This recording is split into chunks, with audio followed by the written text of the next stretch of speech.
It's officially official. Andrew Benintendi is a member of the Chicago White Sox. He, along with everybody else, was able to finally talk about it on Wednesday. How long have the White Sox been chasing after his services, and why is he wearing the number 23? Also, Rick Hahn explains why Benintendi is a good fit, and Pedro Grifol is hoping the Chicago White Sox get ready to play October baseball. You are Locked On White Sox, your daily Chicago White Sox podcast. Part of the Locked On Podcast Network, your team every day.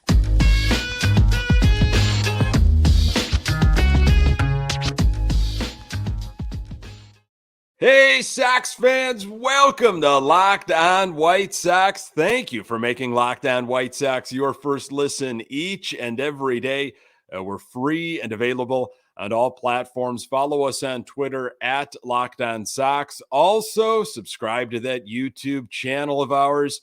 Just search Locked On White Sox. Hey, I'm your host, Nick Morawski, a lifelong diehard Chicago White Sox fan, recording this podcast just blocks from the ballpark in beautiful Bridgeport. You can find me on Twitter at Nick_GGTB. Hey, really appreciate you letting me steal some of your time to talk off-season White Sox. Locked On White Sox is part of the Locked On Podcast Network, your team every day. It's cold, gray, and we haven't seen the sun in about a month, but spring training is fast approaching. Pedro Grifol and Rick Hahn remain on the same page as they finally discuss their courtship of the new left fielder. And Andrew Benintendi likes what he sees in the White Sox, but is he just being polite? Welcome back to Locked On White Sox. This is the off-season mode of this podcast. If you haven't realized, we have shifted to 3 episodes a week instead of the traditional 5. But again, if there is some major news on the White Sox front, a big trade that maybe finally happens, the episode number can always be modified. We can sneak in an emergency episode. Look for episodes on Tuesday, Wednesday, Thursday next week. Got a call to action going on right now, and it's going really well. Really appreciate all the new subscribers. We are trying to get this YouTube channel up to 1,000 subscribers. And it's basically because I'm trying to get Locked On White Sox to be at the top of the AL Central. We are trailing Locked On Guardians, Twins, and Tigers, and I just will not stand for that. So please help us out. Really do appreciate if you're interested to subscribe, and we'll get that number up there as soon as possible. I think we can go way past 1,000, especially by the start of spring training. That's a goal. Also, just a quick plug for Mailbag Wednesdays. Big success in our last episode. Get those questions, comments in. You can get them in at lockedonsox@gmail.com. Or if you're on Twitter quite a bit, just send me a direct message at my personal account or at the Locked On White Sox Twitter page. Again, that email, lockedonsox@gmail.com. It is official. Andrew Benintendi is a member of the Chicago White Sox. Benintendi's deal, again, first reported back on December 16th. It's the largest in team history, a 5-year, $75 million contract. The White Sox have signed a left fielder to play left field. I'll repeat that, folks. The White Sox have done the unthinkable. They have signed a left fielder, a natural left fielder, to play left field. It seems like a headline from The Onion, but the Sox have not gone the conventional routes as of late when it comes to corner outfielders. Refreshing to have a Gold Glove caliber defender in left field. Here's what Andrew Benintendi had to say on Wednesday. I'm glad to be here. It's fun to be a part of something where you're desired, you're wanted. There was constant interest throughout the entire process. Benintendi said during the press conference on Wednesday, it's good to be here with a team that wanted me from day one. During the presser, Benintendi talked about his offensive abilities. In 2021, I got pretty frustrated just flying out. We joked about it all the time, these long flyouts.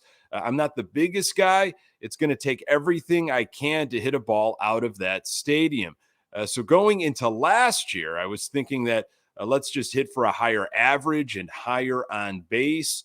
And hopefully this works, or else I'm going to be in a world of trouble. I'm just trying to be a complete hitter. Playing in this stadium, of course, talking about guaranteed rate field, a lot of those long fly outs will turn into doubles and home runs without even trying to change anything. Whatever the team needs me to do, whatever kind of player they need me to be, that's what I'll try to be. When asked about having the largest contract in White Sox history, he elaborated a bit. The way I approach it is, it doesn't matter what the contract number is. It's about winning games. It's about playing hard. No one really cares if you don't win games. In the end, it's all about winning and being a good teammate. The first thing that stands out about this team is the pitching staff, Benintendi said. The tough arms in the bullpen, the tough starters, and it's just a bonus on the other side, too. The talent at the plate, the at-bats guys have, the speed, the power. I'm excited to be a part of it. Watching from afar the last 2 years, to be a part of that lineup, this team, I'm excited to get things going. Benintendi is 28 years old. Has a 279, 351, 431 career slash line with 169 doubles, 73 home runs, and 384 RBIs in 745 games with the Red Sox, Royals, and New York Yankees. Well, look, I absolutely love hearing that the White Sox were in on Benintendi from day one and that they understood the fact that they needed to drastically upgrade in left field. I like what Benintendi said about the White Sox roster. Was he just being polite? I don't think so. It seems like he knows that this team has massive potential. They just have not put it all together yet and have not stayed healthy. He's saying, all the right things, of course. Benintendi will be wearing number 23. There was a Michael Jordan reference. He said he had done some research regarding the White Sox. That was done before choosing this number. Referenced Jermaine Dye and Robin Ventura. Thankfully, no mention of Jake Lamb or Edwin Encarnacion. Mastermind Rick Hahn weighs in on the Andrew Benintendi signing. I'm going to tell you why the White Sox approach was so refreshing. More on that in a moment. Today's episode is brought to you by Bet Online. BetOnline.net is your number one source for sports betting info, stats, news, and analysis. Get the latest odds and trends for every professional and amateur league out there, from pro football to college bowl season into basketball. We've got it all at BetOnline.net. If you love sports podcasts, and I'm sure you do, you can find those at BetOnline as well. We're always the fastest and easiest way to get your betting info. Head to the website today or use your mobile device to learn more. Bet Online, where the game starts. So our fearless leader, Rick Hahn, spoke on Wednesday, finally was able to elaborate on this Benintendi signing. Rick Hahn getting an opportunity to go on the record regarding Andrew Benintendi. He provided some obvious statements, no shocker there, and dished out some typical Hahn speak, but he also provided some hope if you want to believe in Rick Hahn. This is what Hahn had to say, speaking of Benintendi. His profile, both offensively and defensively, we thought were great compliments to what we had and what we projected to break the season come opening day. A guy who obviously not just left-handed, but gives you a tough at-bat, can grind it out, put up solid on-base numbers towards the top of the lineup, as well as improve ourselves from an outfield defense standpoint. He really fits in a lot of different ways that we were looking to improve ourselves on. Boy, I'm really glad Hahn said that because, yes, left field was something he needed to improve on. I actually joked with him when we did a Zoom call as part of the getting to know you process back in November that I've waited over, I believe, 7.5 years to officially welcome him to the organization, given how highly we regarded him when he was at the University of Arkansas. We made no secret of our affection for him back in the draft, and things just didn't line up for us to make him a White Sox back coming out of that draft, Hahn said. He was a player who was quick to the big leagues and fairly quickly showed why not just us, but the Red Sox, and I'm sure many other teams coveted him. We're always going to look to get better, Rick Hahn said. It is a cliche, but I suppose a cliche for a reason. You're never satisfied with where your roster is. We're going to continue to look. The 2022 Nick Morawski would laugh at that last statement because I don't believe Rick Hahn a majority of the time, especially when he talks about constantly striving to make the roster better. But it's a new year, and although I still don't believe Rick Hahn, I'm going to take a positive approach and assuming he's doing everything in his power to get a legitimate veteran second baseman on this White Sox team. Pedro Grifol was all too familiar with Andrew Benintendi. I'm going to tell you how Grifol and Hahn put their heads together at the beginning of the offseason. More on that in a moment. So everybody was able to start weighing in on this Andrew Benintendi signing. Again, we've known about this signing, again, since middle of December. And of course, the White Sox couldn't comment officially. I think there was something going on with Benintendi was maybe on vacation. It was the holidays, of course, and the official contract and everything couldn't happen until his family got back together. Whatever it may be, it finally went down on Wednesday. It's also kind of weird. I think back to some of the big deals that went down late 90s, early 2000s. I'll never forget the Billy Koch deal that went down. And of course, there was no social media. You didn't know when these big signings were happening or if there were rumors, unless you were really plugged in. You knew somebody that was, with the White Sox organization. Of course, you were a beat writer with some newspaper or a journal or publication. And it was just, you were watching an ESPN, that bottom line, that scrolling bottom line to see, during the off season, what big deals were made. And sure enough, there it was. White Sox acquire Billy Koch. Couldn't believe it. Started calling everybody I knew, every Sox fan in my life. That's how you found out information. It was kind of like in real time. No one had a leg up. And here, we all kind of knew, and it was all blown up mid-December. But now we're sitting here early January, and it really becomes official. And everybody can start talking about how this thing started to come together early on. Benintendi said day one of free agency, the White Sox were already contacting me, and he appreciated that. And I like hearing that. So, of course, new manager Pedro Grifol, he has an opportunity to weigh in. Grifol, of course, had experience with, Andrew Benintendi from his short stint with the Kansas City Royals. And, I wondered several weeks ago on an episode here on Locked On White Sox, if Pedro Grifol, had a wish list, perhaps of certain players that he'd like the White Sox to go after. It sure seemed like Tony La Russa, had a bit of a wish list. We knew that he favored relief pitchers, bullpen arms, a closer. Sox went after the most coveted closer in Liam Hendricks.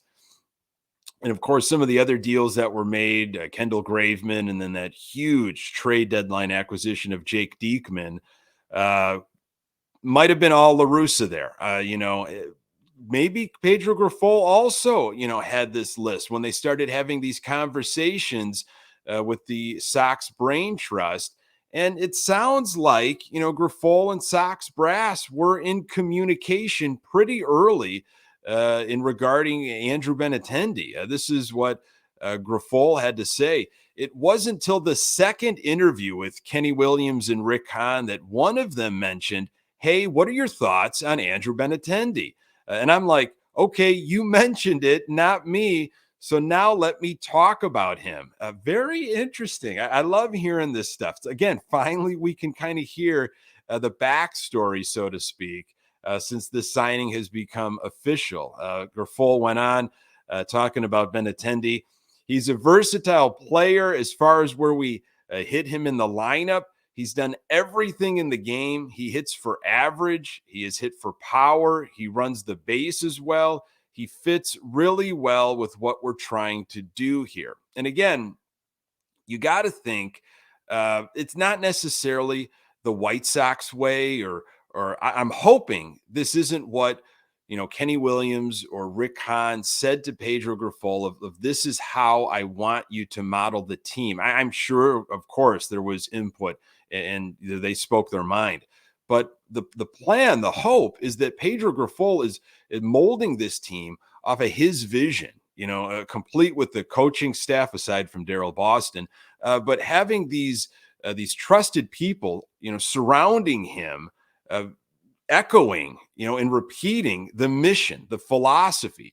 So you've got the people around you. Now let's get the players. And I was hoping that the budget would allow that. Now, if you look at the contract numbers specifically, it does look like, the Sox have some money here still left at the beginning of this 5-year contract. I think it's backloaded, so to speak. So does that open up an opportunity for the White Sox to make a move if it presents itself? We hope so, right? If you're starting to read between the lines. Grifol talked more on Benintendi. He fits perfect, Grifol said on Wednesday. He fits perfect on this ball club. He fits perfect in this park. He's exactly what we were looking for this offseason. I found those statements to be very refreshing. And it kind of felt like that, right? Why not Andrew Benintendi? Okay, he might not be the most, polished name out there, but left-handed bat, a natural left fielder. Again, the bar was pretty low for this White Sox team. All-star, has got the Gold Glove, and has got the experience with Pedro Grifol and with Rodriguez and Tosar. Benintendi comes here to play left field. He's done it his whole career, and he's obviously very good at it, Grifol said. I've spoken to Eloy Jimenez. I've told him to continue to work in the outfield, to work some in right field as well. And in true professional manner, Eloy is like whatever is best for this ball club and whatever helps us win. Okay. Had some problems with this part of the press conference. I was hoping we were done with the Eloy Jimenez in the outfield conversation, but I'm a realist. I get the fact that you're not going to ask Eloy Jimenez at his age to just be, a forever DH, even though we want that. You can mix him a little bit in the outfield if you're giving somebody a break, but I don't even like that they're publicizing that. We don't want to hear that. Eloy Jimenez in the outfield, now in right field. He's going to have to look at a whole different side of the outfield. I want to concentrate on Eloy Jimenez being healthy as a DH, hitting 40 plus home runs, maybe 90 to 100 RBIs. He is the man. Okay. He talking about Andrew Vaughn, the year of Andrew Vaughn, which it absolutely is. But you think about someone that could spread their wings when being healthy. There's so many players, but Eloy Jimenez, please. I had some problems when they started talking about him going out to right field. So they don't make it easy to watch these press conferences, by the way. It wasn't even televised on NBC Sports Chicago. I watched it online and snippets, whatever they were willing to give us, these little breadcrumbs, so to speak. But hey, it was exciting to hear Pedro Grifol talk about this Chicago White Sox team, not just competing, but in it to play October baseball. And I think that has to be the mindset, right? If you're just looking to improve on an 81 record, then that's all you're going to do.